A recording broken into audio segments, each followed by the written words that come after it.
دنیا بھر کے مسیحی ایمانداروں کے لیے جو آسمان کی بادشاہی اور ابدی زندگی کی امید رکھتے ہیں، خاص طور پر بہت سے مسیحی پاسٹرز اور ایمان رکھنے والے خاندانوں کے لیے آپ سب سے مل کر بہت خوشی ہوئی۔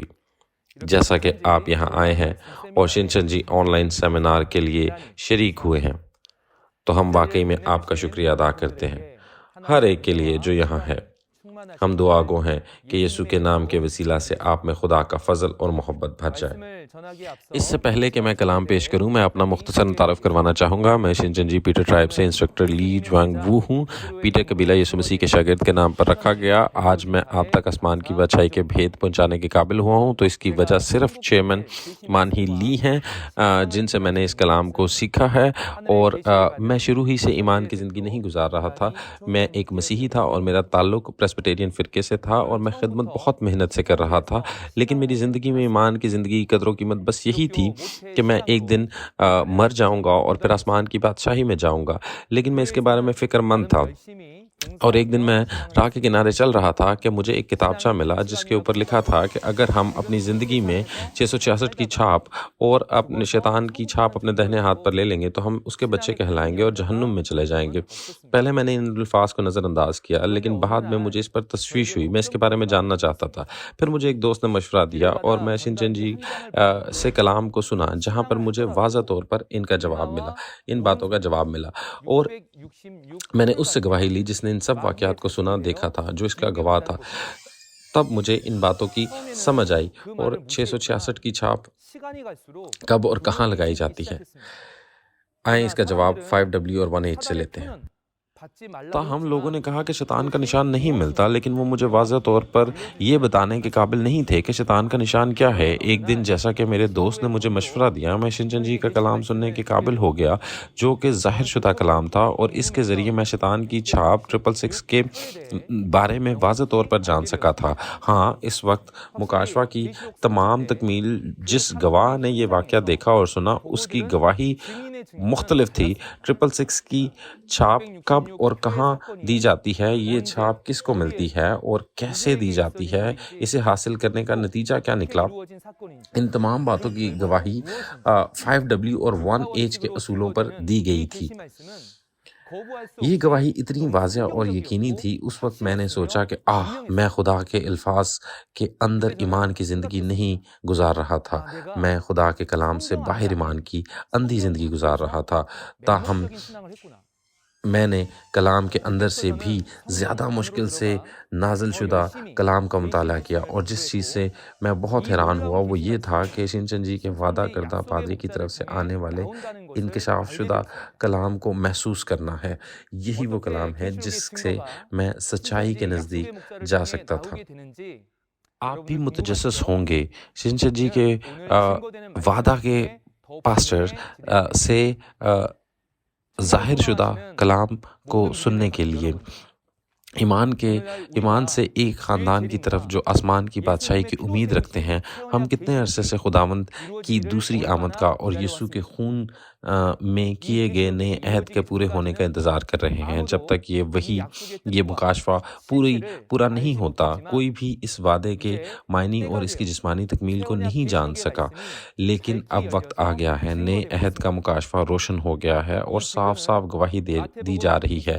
یہ گواہی متی کی انجیل 24ویں باب کی 14ویں آیت کے مطابق آسمان کی بادشاہی کی خوشخبری کو پوری دنیا میں پھیلانا ہے، لہٰذا جب یہ پوری ہو جائے گی تکمیل کی گواہی بھی، تو اس کی گواہی صرف پوری دنیا کے لیے درست ہوگی، دنیا بھر کے لیے۔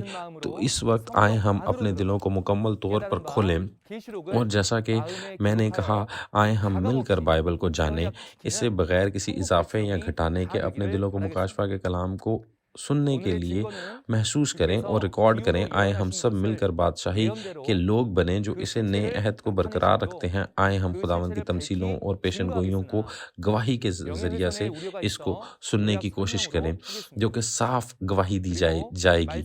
البتہ حد کے عزت کے دعوے کی وجہ سے ہم اس کا خلاصہ نہیں کر سکتے، اور جیسا کہ میں نے کلام کے متعلق گواہی دی ہے، تو بدقسمتی سے وقت زیادہ گزرنے کے معاملے میں میں تاخیر ہو سکتی ہے، اگر ایسا ہو تو میں آپ سے معافی مانگتا ہوں۔ اب میں آپ کو بورڈ کی طرف چلیں گے اور آپ کو کلام کی گواہی 네, دوں 지난 گا۔ 시간 우리 مجھے 신천지의 یقین ہے کہ 약속의 پچھلی 목자를 بار آپ نے 통해서 شنچن 우리 جی کے 요한 14장을 وعدہ کے 통해서 خادم 계시록 1, کے 2, 3장의 اور 말씀을 جان قبیلے کے 배우셨죠? رہنما کے ذریعے مکاشفہ 자, 1 تا 오늘 3 کے 저와 کلام 함께 کو اچھی 상고하실 طرح سیکھ 말씀은 لیا ہوگا۔ آج ہم 하나님의 새 نبوت 언약 اور 우리 주 تکمیل پر 예언과 성취 گواہی 증거 اور خدا کے نئے عہد 요한계시록 اور 4장 مکاشفہ 4 اور 1장의 5 کو 말씀이 سیکھیں گے۔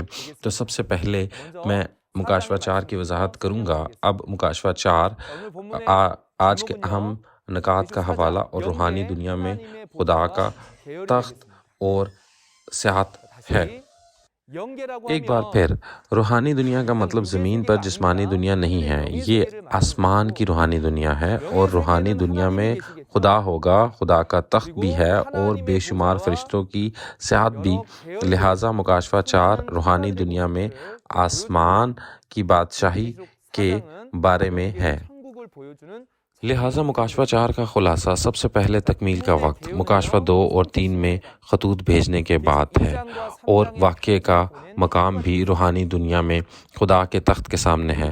پھر یہاں اہم بات یہ ہے کہ اب واقعے کا مقام تبدیل ہو گیا ہے۔ مکاشفہ 2 اور 3 میں یہ زمین تھی جہاں 7 سونے کے چراغدانوں کا چرچ تھا، یہ واقعات کا کلام تھا، لیکن مکاشفہ 4 یہ آسمان کی ایک روحانی دنیا ہے۔ مکاشفہ 1 میں نے یوحنا کو یسوع نے چنا تھا، خیمہ کا مقدس جس نے دھوکہ دیا۔ ان کے 7 پیغمبروں کو نے یوحنا کو خطوط بھیجنے کا حکم ملا۔ یہ کس قسم کے کلام کے خطوط تھے؟ ان پیغمبروں کے لیے تھے جو خداوند کے لیے راستہ تیار کرتے ہیں، لیکن وہ یسوع کے ساتھ نہیں بلکہ شیطان کے نکولیوں کے جھوٹے پاسٹرز کے ساتھ ایک ہو گئے ہیں۔ پس نیا یوحنا یسوع کے حکم کے مطابق ان 7 پیغمبروں سے جو شیطان کے نکولی گروہ کے ساتھ ایک ہو گئے ہیں، ان کو توبہ کرنے اور جنگ کرنے اور دشمن پر غالب آنے کو کہتا ہے، اور اگر یہ غالب آ گئے تو یہ برکتیں بھی حاصل کریں گے۔ یہ باتیں خطوط میں لکھ کر انہیں بھیجی گئیں، جیسا کہ نئے یوحنا نے یہ خط بھیجا۔ اس کا مطلب یہ ہے کہ نئی یوحنا وعدے کا پاسٹر ہے، کیونکہ یہ وہی ہے جس نے یسوع سے کی طرف سے ان خطوط کو بھیجا ہے۔ پھر نئی یوحنا سے کہا جاتا ہے کہ وہ روحانی دنیا میں آئے اور وہ بہت سی چیزوں کو دیکھتا ہے۔ سو جو کچھ اس نے دیکھا اور جو سنا، لہٰذا مرکزی آیت کے ذریعے ان کی وضاحت کی جائے گی، اور پھر آج کے مرکزی حوالے کی جانب جائیں گے۔ تو پہلی آیت میں اس کے بعد کیا ہونا چاہیے؟ لہٰذا مکاشفہ 1 تا 3 کی تکمیل مکاشفہ 4 سے شروع ہو کر پوری ہو چکی ہے۔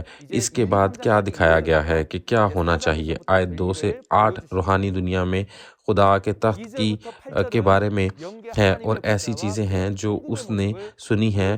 یہ بہت اہم ہے۔ یہ حقیقت ہے کہ آسمانی بادشاہی اور خدا کی روحانی دنیا نہ صرف ہمیشہ کے لیے روحانی دنیا میں رہے گی، بلکہ اس نے زمین پر بھی آنا ہے۔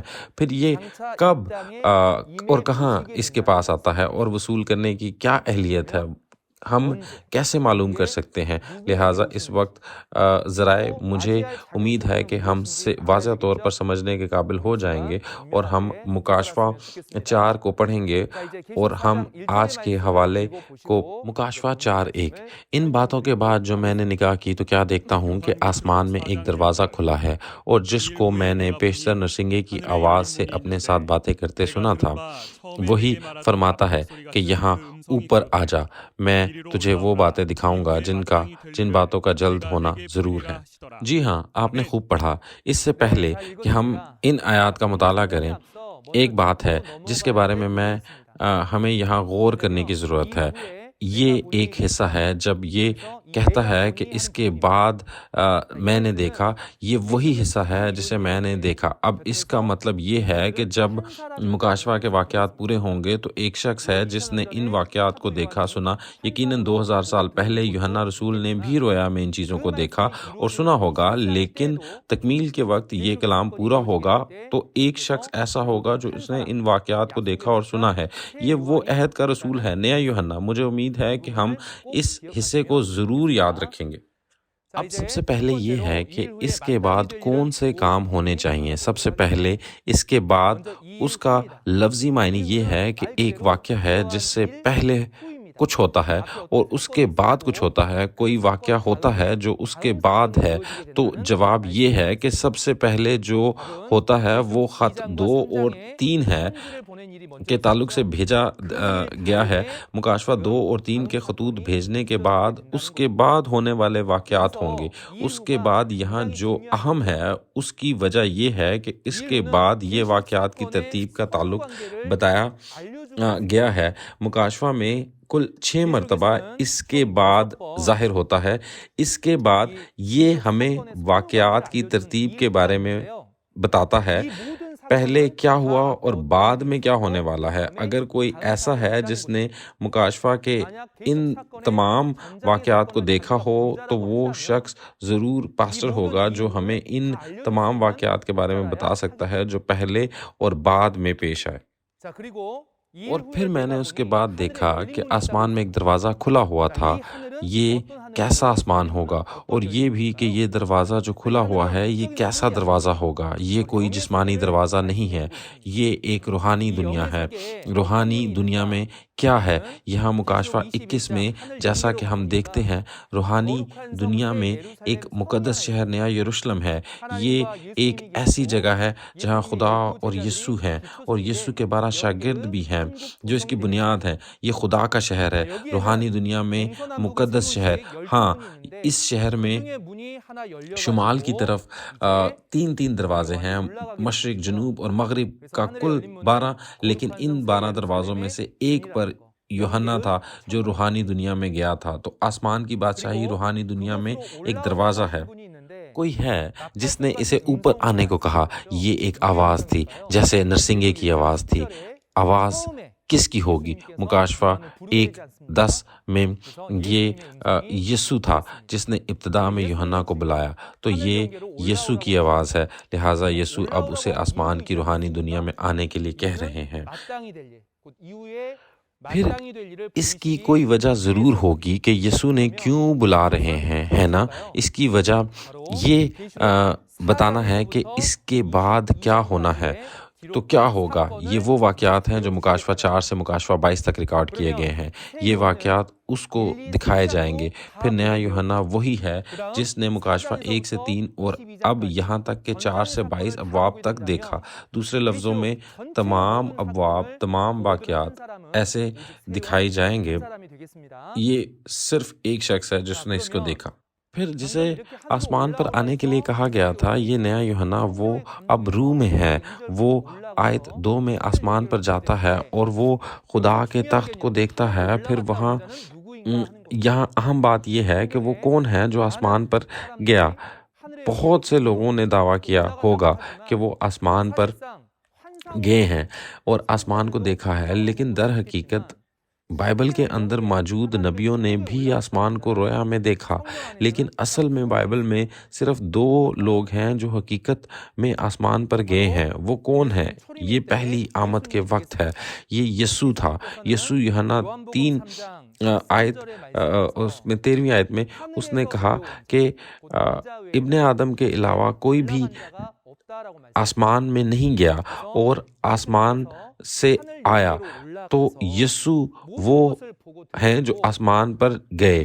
اس نے سب کچھ دیکھا اور سنا، اور جو اوپر سے آتا ہے وہ آسمان سے آنے والا ہی ہے جو اس کی گواہی دیتا ہے جو اس نے دیکھا اور سنا ہے، اور جو ان شہادت کو تسلیم کرے گا وہ اسے قبول کرے گا اور وہ سچا ثبوت ہوگا۔ اس پر مہر لگ جائے گی، خدا کی ملکیت ہوگی۔ لہٰذا خدا اور آسمان کی روحانی دنیا یسوع کے ساتھ ساتھ تھی، اور یسوع نے کہا توبہ کرو کیونکہ آسمان کی بادشاہی قریب ہے۔ اور یسوع نے کہا کہ خدا کا کلام پیش کیا، اور جیسا کہ آسمان کی روحانی دنیا یسوع کے ساتھ تھی، یہ بہت سے فرشتے ہوں گے جو یسوع کے ساتھ تھے۔ ٹھیک ہے، لہٰذا یوحنا 1:51 میں اس نے یہ بھی کہا کہ خدا کے فرشتے بھی ابن آدم کے ساتھ تھے، لیکن جب یسوع نے زندہ ہوئے اور آسمان پر چڑھ گئے تو یسوع ایک شخص اور ایک شخص کہلائے جو کہ یسوع مسیح ہے۔ ٹھیک ہے، یہ کون ہے؟ یہ اب یوحنا ہے 2000 سال پہلے یوحنا رسول، وہ بھی رویا میں انہوں نے آسمان کی روحانی دنیا کو دیکھا، اس نے اسے دیکھا، لیکن یہ ایک خواب تھا، اس نے اس کی حقیقت نہیں دیکھی۔ یہاں تک کہ پرانے عہد نامے کے نبی حزقیل اور موسیٰ نے بھی انہوں نے حقیقت نہیں دیکھی، لیکن دوسری آمد پر صرف ایک ہے جو آسمان پر گیا، ایک شخص ہے جس نے مکاشفہ کی تکمیل کے وقت دیکھا، اور پھر نہ صرف یہ شخص نیا یوحنا وہ ہے جس نے آسمانی روحانی دنیا کی ہر چیز کو دیکھا اور سنا اور اس کی گواہی دی۔ یہی سچی گواہی ہے۔ ٹھیک ہے، بہت سے لوگ گواہی دے سکتے ہیں کہ وہ آسمان پر گئے، لیکن ان کی گواہی بائبل کے مطابق نہیں ہے۔ اگر ایسا کوئی شخص ہے جو ایسی واقعات کی گواہی دیتا ہے تو وہ سچ نہیں کہتا۔ پھر جیسا کہ ہم آسمان کی روحانی دنیا میں گئے، بالکل آج کے عنوان کی طرح، یہ وہی ہوگا جس نے خدا کے تخت کی تصویر اور سیاحت کو دیکھا۔ سب آسمانی دنیا کی سیاحت کیسی ہوگی؟ کیونکہ ہم نے اسے نہیں دیکھا، ہم وہاں نہیں گئے، لیکن مکاشفہ 4 میں یہ بہت اچھی طرح سے درج ہے۔ تو مکاشفہ 4 کے ذریعے ہم آسمان کی روحانی دنیا کو دیکھتے ہیں تاکہ سب اس پر عمل کرنا آسان ہو جائے گا۔ یہاں ایک ڈرائنگ ہے تو ایک کھلا دروازہ ہے جو مکاشفہ 21 میں تھا، کھلے دروازے سے جسے آپ ہی کھلے دروازے میں داخل ہوتے ہیں۔ اب آسمان کی روحانی دنیا کی تصویر ہے۔ یہاں روحانی دنیا میں کردار ہیں، خدا کے 24 بزرگ، 7 چراغوں کی روحیں، 7 جاندار اور شیشے کا سمندر، ایک ایک کر کے ہم وضاحت کریں گے۔ سب سے پہلے یہ آیت 2 اور 3 ہے۔ یوحنا روح میں آ گیا، وہ آسمان پر چلا گیا۔ دوسرے الفاظوں میں وہ روح کے ساتھ آسمان پر چلا گیا، لیکن پھر اس نے دیکھا کہ اس نے خدا کے تخت کو دیکھا اور اس تخت پر کوئی بیٹھا تھا اور وہ جیسپر اور کارلن کی طرح نظر آتا تھا، اور یہ تخت کے ارد گرد ایک کوس و قزح تھی اور وہ زمرد جیسا لگ رہی تھی۔ یہ کون ہوگا؟ وہ جو تخت پر بیٹھا ہے، ہاں وہ خداوند ہے، جو خداوند جیسپر اور کارلن کی طور پر ظاہر کیا گیا ہے۔ اس کا مطلب ہے کہ وہ زمین اور آسمان جو یشب کی طرح نیلا ہے اور زمین جو کارلن کی طرح پڑھی جاتی ہے، آسمان اور زمین کی علامت ہے۔ دوسرے الفاظوں میں جو تخت پر بیٹھا ہے وہ آسمان اور زمین کا خالق ہے، یہ اس کی علامت ہے، اور تخت کے ارد گرد اندراش بھی ہے۔ پیدائش 9 باب کی 13ویں آیت میں اندراش ایک عہد کی علامت ہے۔ نوح کے سیلاب کے بعد ایک عہد کی نشانی کے طور پر کوس قزح کو لیا گیا ہے، اور یہ بھی ہے جب یہ زمرد کہلاتا ہے، اور زمرد ایک لازوال قیمتی پتھر ہے۔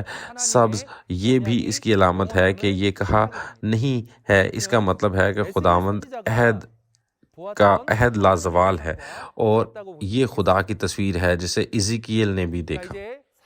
پھر اب جیسا ہم آیت 4 میں دیکھا ہے، وہاں 24 بزرگ ہیں، تخت کے چاروں طرف 24 دوسرے تخت تھے اور ان پر 24 بزرگ بیٹھے تھے۔ وہ سفید لباس میں ملبوس تھے اور ان پر سونے کے تاج تھے۔ 24 بزرگ وہ 24 روحیں ہیں جو خدا کی بادشاہی کے تمام کاموں کے انچارج ہیں۔ آسمان کی روحانی دنیا میں یہ صرف بہت سی روحیں نہیں ہیں جو صرف بیٹھے رہتے ہیں یا گھومتے ہیں، لیکن خدا کے بادشاہی میں خدا کا کام ہے، لہٰذا وہ ہیں جو ان کاموں کے انچارج ہیں۔ اگر کوئی صدر ہے تو اسے لوگ چاہیے جو اس کی مدد کریں، تو جیسے ملک کی انتظامیہ ہیں اس کے بھی انچارج ہیں، جیسے انتظامیہ کے وزراء، اور اسی طرح 24 بزرگ انتظامیہ کے انچارج ہوں گے، اور وہ سرکاری ملازم کی طرح ہیں جو بادشاہ کی مدد کر رہے ہیں۔ سفید جامہ میں ملبوس راست بازی کی علامت ہے، سونے کا تاج جلال کی علامت ہے۔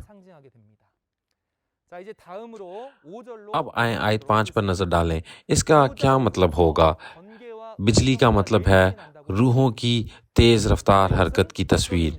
حزقیل 1 باب 14ویں آیت میں ہم یہ بھی دیکھ سکتے ہیں کہ آسمان میں فرشتے کیسے ہیں، وہ بجلی کی طرح تیز ہیں، گرگراتے اور گرج کی آوازیں بھی ہیں۔ یہ خدا کی انتظام کی آواز ہے۔ خدا کا کلام کو پورا کرنے کے لیے خدا کا حکم دینا یا خدا کا حکم وصول کرنا اور اس حکم کو حاصل کرنے کی آواز، اور اس احکام کو پورا کرنے کے لیے وہ پھر روحانی دنیا میں پھرتے کیوں ہیں؟ اس کی وجہ کیا ہے کہ وہ خدا کے راز مکاشفہ کو پورا کرنے میں بہت مصروف ہیں اور بھی خدا کے تخت کے سامنے 7 چراغ جل رہے ہیں۔ یہ 7 روحوں کے طور پر کہا جاتا ہے۔ اب وہ 7 رسول ہیں جو خدا کی طرف سے خدا کے کلام کو کہتے ہیں۔ اب 7 روحوں کے کردار ہے۔ ان 7 روحوں کو بعض اوقات 7 چراغ بھی کہا جاتا ہے۔ اب یہ کہ ان کے کام کو بیان کرنا ہے۔ چراغ اندھیروں میں روشنی ڈالتے ہیں۔ پس جس شخص کا دل خدا کے کلام سے ناواقف تھا وہ دل خدا کے کلام سے روشن ہوتا ہے، لہٰذا 7 روحیں ان کے پاس تعلیم کا کلام لے کر جاتی ہیں، اور وہ 7 روحیں 7 آنکھیں بھی کہلاتی ہیں، اور یہ آنکھیں بھی تلاش کرنے کے لیے دیکھنے کی اجازت دیتی ہیں۔ خدا کے تخت کے سامنے 7 روحیں ہیں۔ وہ خدا کے معنی کرداروں کی طرح ہیں۔ وہ خدا کی آنکھیں بن جاتی ہیں۔ وہ پوری زمین میں گھومتی ہیں اور پھرتی ہیں اور پھر خدا کو دیکھتے ہیں اور رپورٹ کرتے ہیں۔ ان کے پاس معائنہ کا کام بھی ہے۔ یہ وہ 7 روحیں ہیں اور ان کا کام یہی ہے کہ یہ معائنہ کریں۔ اور اب آیت 6، خدا کے تخت کے سامنے شیشے کا سمندر تھا۔ شیشے کا سمندر کیا ہے؟ اس کو سمجھنے کے لیے پرانے عہد نامے میں موسیٰ نبی کو دیکھتے ہیں جنہوں نے آسمان کی چیزوں کو دیکھ کر زمین پر ایک نقل اور عکس بنایا۔ یہ ایک خیمہ تھا۔ اس خیمے میں کے سامنے بھی پانی کا ایک حوض تھا اور یہ پانی کا بیسن تھا۔ یہ خیمہ اجتماع کے سامنے بھوک سے مرنے والی عورت کے استعمال شدہ آئینے سے بنایا گیا تھا۔ یہ پانی کا بیسن تھا، لیکن کوئی پادری کے خیمہ میں داخل ہونے کے لیے انہیں پانی کے اس بیسن پر ہاتھ پاؤں دھونے پڑتے۔ اگر وہ ایسا نہیں کرتے تو وہ گناہ ہو جاتا اور وہ مر جاتے، تو وہ ہاتھ پاؤں دھوتے ہیں۔ لیکن موسیٰ نے آسمان کی چیزیں دیکھ کر اسے زمین پر پانی کا بیسن بنایا۔ موسیٰ کے زمانے میں اسے سمندر بھی کہا جاتا تھا، لیکن جیسا کہ ہم عبرانیوں 8ویں باب کی 5ویں آیت میں دیکھتے ہیں، یہ آسمانی چیزوں کی ایک نقل اور عکس ہے۔ تو پھر اس کی حقیقت کیا ہے؟ پھر یہ ہماری جسمانی ہاتھ پاؤں دھونا نہیں ہے۔ یہ سب چیزیں اہم ہیں، لیکن جو چیز سب سے اہم ہے وہ اپنے اندر کے انسان کو دھونا ہے نا؟ کیا ہمیں اندرونی انسان کو دھونے کی اجازت ہے؟ یہ خدا کا کلام ہے، لہٰذا حقیقت یہ ہے کہ یہ خدا کے کلام کے الفاظ ہے جو ہمارے باطن کو دھوتے ہیں۔ وہ یسوع اپنے شاگرد سے کہتے ہیں، تم اس بات کے سبب سے جو میں نے تم سے کی ہے پاک ٹھہرائے ہو۔ خدا کے عرش سے پہلے خدا کی الفاظ ہیں۔ یہ خدا کے تخت کے سامنے ہمیشہ کا کلام ہے۔ جہاں خدا ہے وہاں کلام ہے، اور جہاں کلام ہے وہاں خدا ہے۔ شیشے کا یہ سمندر جب ہم مکاشفہ 15 میں سیکھیں گے، ایک بار پھر ہم اس کے بارے میں تفصیل سے سیکھیں گے کہ یہ کیا ہے۔ یہ بھی سن لیں کہ 4 جاندار ہیں اور وہ ان کے آگے پیچھے آنکھیں بھری ہوئی ہیں۔ اگر یہ واقعی جسمانی ہیں تو یہ خوفناک ہے نا؟ کیا ہے یہ 4 جاندار؟ یہ کون ہیں؟ وہ فرشتوں کا حوالہ دے رہے ہیں۔ بائبل میں 4 فرشتے، مکاشفہ 12 میں وہ ڈریگن کی تنظیم کے خلاف جنگ لڑتے ہیں، اور مکاشفہ 6 میں یہ لوگوں کو جج کرتے اور دھوکے والوں لوگوں کو جج کرتے ہوئے ہمیں نظر آتے ہیں۔ لہٰذا بائبل میں موجود 4 فرشتے ہیں، وہ جنگ اور فیصلہ کا کام کرتے ہیں۔ وہ فوجی افسروں کی طرح ملک کی مدد کرتے ہیں اور ان کی آنکھیں کیا ہیں؟ آنکھیں جسمانی آنکھیں نہیں ہیں، لیکن یہ ہزاروں پر ہزار بھاری فوج فرشتے ہیں۔ زبور 103 میں انہیں آسمانی میزبان، آسمانی فوج کہا گیا ہے۔ یہ 4 مہلک فرشتے، انہیں فوج کا کمانڈر بھی کہا گیا ہے۔ پس 4 فرشتے ہیں جو فوج کے کمانڈر کی طرح ہیں، لیکن یہ 4 کروبی فرشتے ہیں۔ انہیں کروبی فرشتے کے طور پر ظاہر کیا گیا ہے۔ یہ دوسرے فرشتوں کی طرح نہیں، بلکہ یہ کمانڈر ہیں جو 4 فرشتے ہیں۔ اور پھر جیسا کہ آیت 7 میں ہم دیکھتے ہیں، یہ اب 4 جانداروں کے کردار کے بارے میں بات کرتا ہے۔ مکاشفہ 4 میں یہ 4 جاندار شیر، بیل، انسان اور عقاب کی طرح نظر آتے ہیں۔ گویا ہر جاندار ایک جانور ہے، لیکن جیسا کہ ہم حزقیل 4 میں دیکھتے ہیں کہ 4 جانداروں میں سے ہر ایک اصل میں 4 جانداروں کی شبیہ رکھتا ہے۔ پھر اس کا مطلب کیا ہوا؟ شیر وہ ہے جو کسی کا انصاف کرتا ہے۔ جو شخص خدا کے کلام کو نہیں سمجھتا وہ ایک روحانی حیوان کی طرح ہے، لیکن ایسے شخص کو حیوان کی طرح پرکھنے کا کردار کر رہا ہے۔ بیل اب دل کے کھیت میں ہل چلاتا ہے، جڑی بوٹیوں کو اکھاڑتا ہے۔ یہ ایسا فیصلہ ہے، اب ایک بیل کھیت میں ہل چلائے گا، لیکن فرشتہ ایک شخص کے دل میں کھیت میں ہل چلائے گا اور گھاس کو اکھاڑ پھینکے گا۔ عقلی سوچ رکھنے والے شخص سچ اور جھوٹ کا فیصلہ کر سکتے ہیں۔ یہ بھی کہ عقاب ایک پرندہ ہے، پرندے کا روحانی مطلب روح ہے، لہٰذا اس روح کو پرکھنے کا کردار ہے۔ لہٰذا ہر منتخب کردار کے بارے میں بات کرتا ہے، لیکن 4 جانداروں سے ہرگز ایک یہ منتخب کردار ہے۔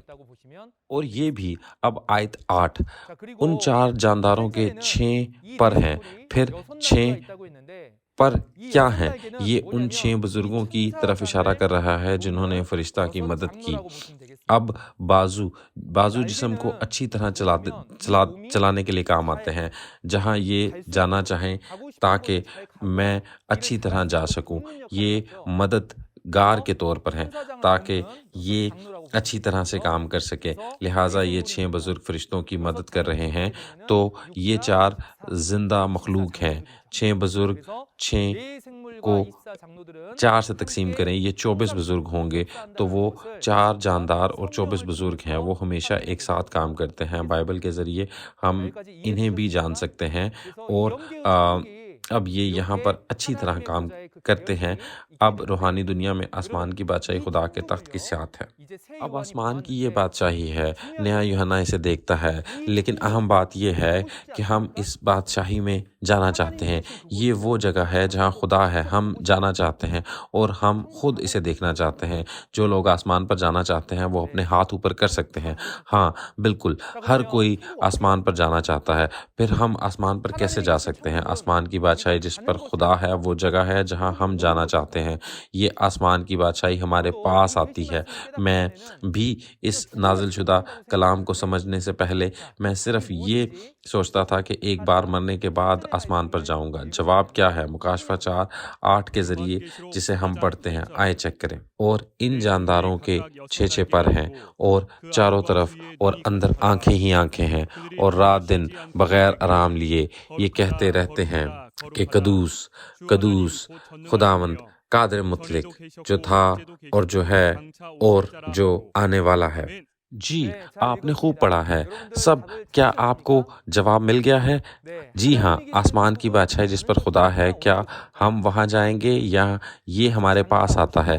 ہاں، جیسا کہ کہا جاتا ہے آنے والا ہے۔ خدا اور آسمان کی بادشاہی ہمارے پاس آتی ہے۔ تو جب آسمان کی بادشاہی نیچے آتی ہے، یہ کب ہوتا ہے؟ یہ کہاں ہوگا؟ ہمیں معلوم ہونا چاہیے، ہے نا؟ یہ کب ہوگا؟ جواب مکاشفہ کی تکمیل کے وقت ہے، جب مکاشفہ 21 باب پورا ہوگا۔ خدا کے ساتھ آسمان کی بادشاہی کے ساتھ کا وعدہ ہے۔ پھر یہ کہاں تک پہنچے گا؟ جیسا کہ ہم مکاشفہ کے کلام کی پیروی کرتے ہیں، یہ مکاشفہ 21 ہے۔ یہ کہتا ہے کہ نیا آسمان نئی زمین پر آئے گا، اور نیا آسمان نئی زمین میں، اور وہ لوگ ہیں جو یہاں جمع ہوں گے، اور یہ کہتا ہے کہ خدا اپنے لوگوں کے درمیان میں رہے گا۔ تو خدا ان کے ساتھ ہمیشہ رہے گا۔ پھر اگر ہمیں آسمان کی بادشاہی اور ابدی زندگی کی امید ہے، تو کیا ہمیں اس نئے آسمان اور نئی زمین پر نہیں جانا چاہیے؟ کیونکہ یہ وہ لوگ اور نئے آسمان اور نئی زمین کی بادشاہی کے اترنے پر خدا کو خوش آمدید اور استقبال کرنے کے قابل ہوں گے۔ یہ بہت اچھا ہوگا اگر ہم ان لوگوں کی حقیقت جانیں۔ پھر یہ کون لوگ ہیں؟ خدا کی بادشاہی کن پر نازل ہوتی ہے؟ سب سے پہلے خدا کے آنے اور اکٹھا ہونے کے لیے سب سے پہلے غالب آنے والا چاہیے، اسے اس کے خلاف لڑنا ہے، شیطان کے نکولیوں کے خلاف۔ وہ ہے مکاشفہ 13 کے مطابق جس نے اژدہا سے اختلاف کیا، شیطان کے جھوٹے پادریوں، 7 سروں اور 10 سینگوں والے حیوان، شیطان کی جھوٹی تنظیموں کے خلاف لڑنے اور مکاشفہ 3:12 کے مطابق فتح حاصل کرنے کے لیے خدا یسوع اور آسمان کی بادشاہی غالب آنے والے کے ساتھ ہوگی، اور وہ بھی یسوع کے تخت پر ایک ساتھ بیٹھنے کے قابل ہو جائیں گے۔ اور یہ بھی جیسے ہی وہ غالب آتا ہے وہ اسرائیل بن جاتا ہے، وہ خدا کے ساتھ صرف تنہا نہیں رہتا بلکہ جیسا کہ اس نے مکاشفہ 7 میں بہت سے لوگوں تک یہ بات پھیلائی، وہاں مہر کیے ہوئے 12 قبیلے اور سفید پوشاک میں ایک بڑی بھیڑ بھی ہے۔ یہ 12 قبیلوں خدا کا کہتا ہے کہ خدا آئیں گے اور خدا ان پر اپنا خیمہ نازل کریں گے، اور یہ 12 قبیلے غالب آنے والے، یہ ہے وہ جگہ جہاں خدا نازل ہوں گے۔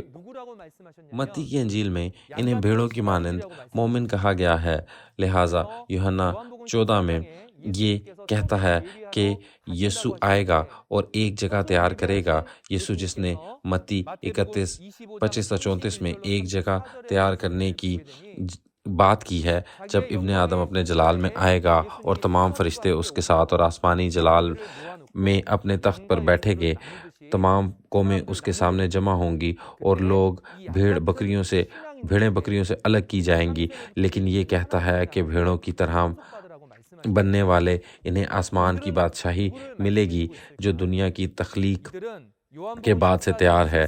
پھر وہ لوگ کون ہیں؟ یوحنا 14:23 میں جو بھی مجھ سے محبت کرتا ہے اور میری تعلیمات پر عمل کرتا ہے وہ خدا کی محبت کو حاصل کرے گا، اور یہ بھی کہ جب یسوع آئے گا ہم ان کے ساتھ ہوں گے۔ لہٰذا دوسرے الفاظ میں بھیڑوں کے مانند معصوم بنے جو یسوع کے الفاظ کو مانتے ہیں۔ پھر یسوع نے کیا کہا؟ یسوع نے کہا خدا کی بادشاہی ان لوگوں کو دی جائے گی جو اس کا پھل لاتے ہیں۔ پھر جب یہ کلام پورا ہو جائے گا تو ایک قوم ہونی چاہیے جو پھل لائے، وہ شنچنجی کے 12 قبیلے ہیں جو ہر مہینے پھل لاتے ہیں۔ یہ مکاشفہ 12 کے وعدہ کے مطابق، اس وعدہ کے مطابق 12 قبیلے ہیں۔ یہ خدا کا تخت ہے جو اس کے ساتھ ہے۔ پھر یہ واقعی آسمان کی بادشاہی کی روحانی دنیا ہے جو شنچنجی کے 12 قبیلوں کے ساتھ مل کر کی ہے۔ اب یہی ہے جس کے بارے میں آپ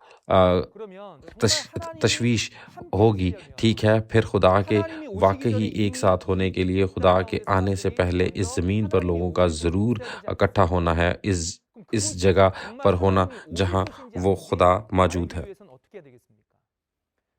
یہ واقعی ایسی جگہ ہے جہاں خدا نیچے آ سکتا ہے۔ ہم اسے کیسے جان سکتے ہیں؟ یہ جاننے کے لیے ہمیں جس چیز کا احساس ہونا چاہیے وہ ایک وجہ ہے کہ آسمانی روحانی دنیا کو کیوں دیکھا گیا۔ اب یسوع نے یوحنا کو آسمان کی روحانی دنیا دکھانے کی وجہ یہ بتائی گئی ہے کہ تاکہ خدا کی بادشاہی جو خدا نے تیار کی ہے وہ زمین پر نازل ہو سکے۔ چنانچہ یسوع مسیح بھی جو آسمان پر گئے تھے، انہوں نے اس زمین پر خدا کی بادشاہی قائم کرنا چاہی، اور آج کے دور میں یسوع مسیح ماضی کے مطابق جو آسمان کی روحانی دنیا میں گئے اسے دیکھا۔ اس کی وجہ یہ تھی کہ دکھایا گیا تھا۔ یہ صرف اسے دیکھ کر اور صرف اسے ویسے ہی ختم کرنے سے نہیں ہے، بلکہ اس زمین پر خدا کی بادشاہی پیدا کرنا ہے۔ اسے کیسے بنایا جائے؟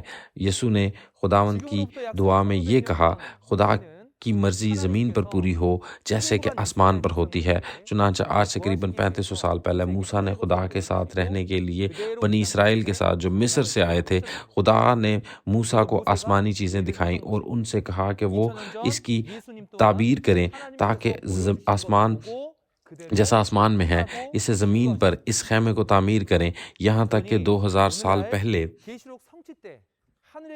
یسوع نے کہا کہ اس نے ان سب چیزوں کو دیکھا جو باپ نے اسے دکھائیں، اور پھر اس نے بھی وہی کام کیا جو باپ نے کہا۔ چنانچہ آج کے دور میں مکاشفہ کی تکمیل کے وقت جو کچھ نظر آتا ہے وہ آسمان کی روحانی دنیا ہے۔ پھر جب یہ اس زمین پر پوری ہوتی ہے تو خدا کی مرضی زمین پر پوری ہو جاتی ہے جیسا کہ آسمان پر ہے۔ پھر وہ قوم جو غالب آتی ہے، نئے یوحنا اس زمین پر ایک ساتھ رہتے ہیں، اسے اس کے مطابق تخلیق کیا جاتا ہے کہ خدا کی بادشاہی کی سیاحت روحانی دنیا میں کیسی ہے، جیسا کہ یہ اس زمین پر مہر لگائی جا رہی ہے۔ اسی لیے شنچنجی کی شناخت اس طرح ہے۔ ایک ہے جو غالب آتا ہے، 24 محکموں کے رہنما، 7 ایجوکیشن لیڈر، 4 گروپس ہیں، ایک نازل شدہ کلام، 12 قبیلی رہنما ہیں۔ اگر ہم اسے وضاحت دیں تو اس کے ساتھ جو مرکز میں غالب آیا خدا یسوع اور آسمان کی روحانی دنیا غالب آنے والے کے ساتھ ہے، اور جو غالب آتا ہے اس کے ذریعے ہم خدا کے کلام تک پہنچ سکتے ہیں اور خدا کی بادشاہی اس زمین پر پوری ہو جائے گی۔ اس کے بعد 24 محکموں کے رہنما ہونا چاہیے جو انتظامیہ کے انچارج ہیں، تعلیم کے انچارج 7 تعلیمی رہنما بھی ہیں۔ یہاں بھی 4 جانداروں کی طرح ہیں جو جنگ اور فیصلے کے انچارج ہیں۔ وہ 4 گروپس جو سینئر گروپ، مردوں کا گروپ، خواتین کا گروپ اور نوجوانوں بالغ گروپ ہے، اور جس طرح شیشے کا سمندر ہے اسی طرح تکمیل شدہ کلام کے ساتھ خدا کے تخت کے سامنے خدا کا کلام ہے۔ ہم ہمیشہ اپنے باطن کو دھونے کے قابل ہوتے ہیں تاکہ خدا کے سامنے ایمان کی صحیح زندگی گزار سکے۔ یہاں میں داخل ہونے کے لیے کوئی صرف اندر نہیں جا سکتا، 12 دروازوں سے گزرنا ہے۔ 12 دروازوں سے ایک وہ دروازہ 12 قبیلے کے سردار ہیں، 12 قبیلوں کے رہنما 12 دروازے بنتے ہیں، اور یہاں تک کہ ہر قبیلہ ہر مہینے پھل لاتا ہے، اور پھل لانا جسمانی تکمیل ہے۔ پھر یہ خود کیا بن جاتا ہے؟ یہ ایک ایسی قوم اور سوختنی تنظیم بن جاتی ہے جہاں خدا کی بادشاہت نیچے آ جاتی ہے۔ اس پورے گلوبل ولیج میں وہ جگہ کہاں ہے جہاں روحانی دنیا میں آسمان کی بادشاہی کی تصویر جیسی بنے؟ آج شنچنجی کو اس طرح بنایا گیا ہے، پھر صرف اس کی ڈرائنگ کہنے سے سمجھنا مشکل ہو جائے گا۔ لہٰذا ہمارے پاس جسمانی تکمیل کی تصاویر بھی ہیں۔ اب یہ شنچنجی 12 قبیلوں کی جسمانی تکمیل کی تصویریں کی شکل ہے۔ وقت 1995 تھا، 14 مارچ جمہوریہ کوریا میں۔ یہ گوانگکی-دو کا صوبہ تھا۔ سووان عوامی اسٹیڈیم۔ 1 دن اور 1 گھنٹہ میں 12 قبیلی رہنما اور 24 محکموں کے سربراہان سبھی کو مقرر کیا گیا۔ ان سب نے خدا کے حضور قسم کھائی۔ اس طرح شنچنجی کے 12 قبیلے بنے۔ 1984 مارچ 14، تقریباً 10 سال بعد جب لوگوں کو جمع کیا گیا تو ڈھانچہ تشکیل دیا گیا تھا، اور اس وقت سے زمین پر شنچنجی بہت تیزی سے بڑھتا گیا۔